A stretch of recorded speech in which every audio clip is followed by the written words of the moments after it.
ইসলামের ক্ষতি সাধন করেছে মানুষের কিছু ভুল ধারণা। ভুল ধারণা মানে এদেশের মাটিতে ইসলাম প্রচার হচ্ছে এমন ভাবে, মানুষ ইসলাম শিখছে এমন ভাবে, মানুষ মানুষকে মূল্যায়ন করছে ধর্মের ব্যাপারে এমন ভাবে, আন্তর্জাতিক খ্যাতি সম্পন্ন মুফাসসিরে কোরআন, মানুষ যখন কোন বক্তার নামের আগে এই টাইটেলটা দেখে মানুষ মনে করে কি না কি জানি, আল্লাহই ভালো জানে, লোকটার অন্ততপক্ষে দেখতে দেওয়া উচিত আন্তর্জাতিক মুফাসসিরে কোরআন।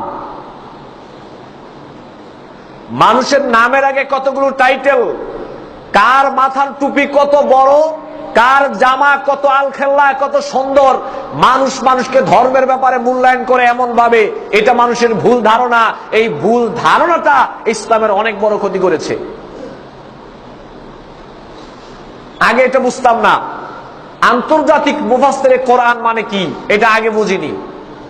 এখন যখন বাস্তব ময়দানে পড়ালেখা করতে গেলাম, কিছু গবেষণা করার যখন চেষ্টা করছি, কোরআন হাদিসের জ্ঞান অর্জন করার যখন চেষ্টা করলাম, আল্লাহ সুবহানাহু ওয়া তাআলা সামান্য অল্প যেই বুঝটা দিয়েছেন, আমি আমার বুঝের বিবেচনায় আল্লাহ রাব্বুল আলামিন আমাকে যেই বুঝটা দিয়েছেন, ওই বুঝের মাধ্যমে আমি এখন বাস্তবিক ময়দানে দেখলাম আসলে যাদের নামের আগে আন্তর্জাতিক মুফাসসিরে কোরআন, যাদের লম্বা টুপি, যাদের জামা অনেক বড়, এরকম যাদের পিছনে জনগণ ছুটেছে, আমি আমার গবেষণায় দেখেছি ওই লোকদের অসংখ্য মানুষের নামের আগে আন্তর্জাতিক মুফাসসিরে কোরআন দেওয়াটা ঠিক হয় নাই।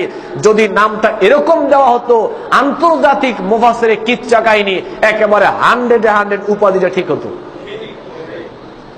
কারণ আন্তর্জাতিক মুফাসসিরে কোরআন নাম দিলেন, কিন্তু তাফসীর করার সময় তো কোরআন থেকে তাফসীর করে না, তাফসীর তো করে কিচ্ছা কাহিনীর। এই ভুল ধারণা, মানুষ মনে করেছে নামের আগে কত লেবাস, নামের আগে কত টাইটেল, কত সুন্দর জামা, এগুলো দিয়ে গেলে মানুষ মনে করে অনেক বড় একজন জ্ঞানী, অনেক বড় মানুষ। বাস এই ধারণা ভিতরে ঢুকানোর পরে ওই লোকটা যা বলে সবচেয়ে মেনে নেয়, ওই ধারণাটার কারণে। ভুল ধারণা, ভুল ধারণা ইসলামের অনেক ক্ষতি করেছে।